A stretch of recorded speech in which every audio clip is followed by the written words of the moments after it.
Hello guys, എന്നാൽ നമുക്കിന്നൊരു chicken കറി ഉണ്ടാക്കിയാലോ. ഇതെൻ്റെ ആദ്യത്തെ വീഡിയോ കേട്ടോ, കുക്കിംഗ് വീഡിയോ.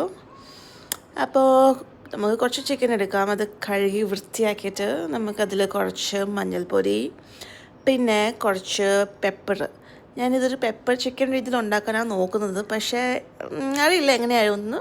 അപ്പോൾ കുറച്ച് പെപ്പർ പൊടി, പിന്നെ കുറച്ച് ചില്ലി പൗഡർ.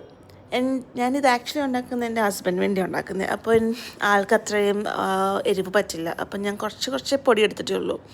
പിന്നെ ഉപ്പും കൂടി ഇട്ടിട്ട് നല്ലപോലെ തിരുമുക, ആ മസാലയൊക്കെ അങ്ങോട്ട് പിടിക്കുക. പിന്നെ നമുക്ക് കറിക്ക് ആവശ്യമായിട്ടുള്ളത് കുറച്ച് ജിഞ്ചർ ഗാർലിക്ക് വേണം, അത് സ്ലൈസ് ചെയ്യുക. പിന്നെ എൻ്റെ കയ്യിൽ ചെറിയ ഉള്ളി ഇല്ലായിരുന്നു, അപ്പം ഞാൻ എന്താ ചെയ്തേ, കുറച്ച് സവാള എടുത്തിട്ട് അങ്ങോട്ട് കുനുകുനാന്നങ്ങോട്ട് അരിഞ്ഞ് വെച്ചു. എന്നിട്ട് നമുക്ക് കുക്കർ എടുക്കുക, അതിൽ കുറച്ച് എണ്ണ ഒഴിക്കുക, കോക്കനട്ട് ഓയിൽ കേട്ടോ. അതിൽ ജിഞ്ചർ ഗാർലിക്ക് പിന്നെ കുറച്ച് കറിവേപ്പില ഇട്ടിട്ട് ഒന്ന് ജസ്റ്റ് ഫ്രൈ ആക്കുക. പിന്നെ അരിഞ്ഞു വെച്ച സവാള അതും കൂടി ഇട്ട് കുറച്ച് നേരം അങ്ങോട്ടും ഇങ്ങോട്ടും ഇളക്കിയിട്ട് അതിൽ കുറച്ച് പൊടി ഇടണം കേട്ടോ. ഞാൻ നേരത്തെ കുറച്ച് ഉപ്പിട്ടായിരുന്നു, ജസ്റ്റ് ഒന്ന് വഴട്ടി വരാനായിട്ട്.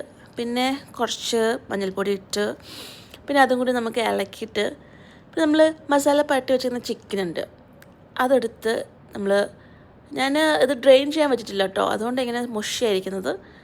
ആ ചിക്കനും കൂടി എടുത്ത് നമ്മൾ ആ മസാലയിലേക്ക് അങ്ങ് ഇടുക. ഇത് ഈസി ടു റെസിപ്പി ആട്ടോ, ഇതിൽ കുറേ സ്റ്റെപ്സ് ഒന്നും ഇല്ല. നമുക്ക് പെട്ടെന്ന് ഉണ്ടാക്കണം, നമുക്ക് പെട്ടെന്ന് കഴിക്കണം, അങ്ങനത്തെ ഒരു കറി ആട്ടോ. പിന്നെ ചിക്കനും കൂടി അങ്ങോട്ട് ഇട്ടിട്ട് ഇളക്കിയിട്ട് നമുക്കൊരു മൂടി വെക്കാം.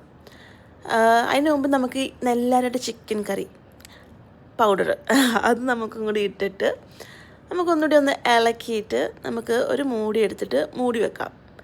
മൂടി വെച്ചിട്ട് പിന്നെ എന്താ ചെയ്യണ്ടേ, കുറച്ച് നേരം കാത്തിരിക്കണം കേട്ടോ, ചിക്കൻ്റെ വെള്ളമൊക്കെ ഇറങ്ങും. അത് കഴിഞ്ഞിട്ട് ആവശ്യത്തിന് വേണ്ടിയുള്ളൂ കുറച്ചും കൂടി വെള്ളം ഒഴിക്കുക. വെള്ളം ഒഴിച്ചിട്ട് കുക്കറിൻ്റെ അടപ്പെടുത്തിട്ട് വെക്കുക.